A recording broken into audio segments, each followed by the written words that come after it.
अपन कर लेते हैं, क्योंकि भैया अगर ढंग से नहीं समझे तो समझ के फायदा क्या है दोस्तों। मैं आपको एक सिंपल सा एग्जांपल दे देता हूं। आपका पेड अप शेयर कैपिटल अगर 100 करोड़ रुपए का है और आपका फ्री रिजर्व 20 करोड़ का है, आपका कैपिटल रिडेम्पशन रिजर्व जो है वो 50 करोड़ रुपए का है, आपका पिछले 3 साल का एवरेज डिविडेंड 12% है, और आपने प्रपोज किया इस साल का 10% डिविडेंड दूंगा, मेरे को बताओ 10% डिविडेंड दे सकते हो क्या?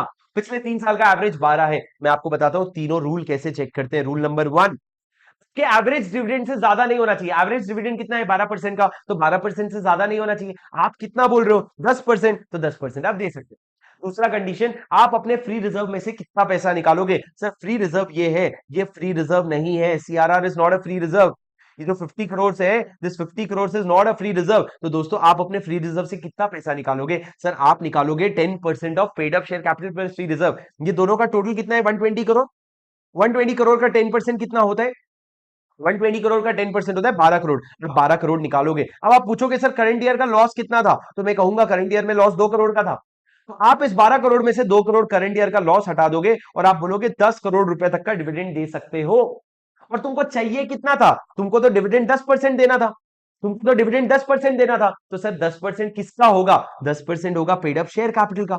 यानी कि 10% ऑफ 10 करोड़, तो आपको देना भी 10 करोड़ था। तो बहुत बढ़िया, और बढ़िया, आप 10 करोड़ दे सकते हो। और तीसरा कंडीशन क्या है सर? जब आप 10 करोड़ रुपए डिविडेंड दोगे तो आप उतना फ्री रिजर्व से निकालोगे। फ्री रिजर्व कितने का है? फ्री रिजर्व 20 करोड़ का है। 20 करोड़ में से जब 10 करोड़ निकाल लोगे तो बचेगा 10 करोड़। लेकिन हमको minimum 15% of paid up share capital चाहिए। पेड अप शेयर कैपिटल कितना है? 100 करोड़।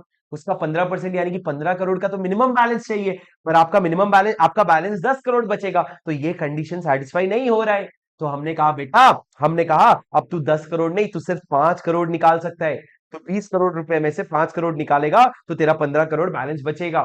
तो तू 10% का डिविडेंड नहीं दे सकता, तो 5% का डिविडेंड दे सकता है। सर ये तीनों कंडीशन को मिला करके इस तरीके से आप आंसर निकालते हो। सर समझे क्या?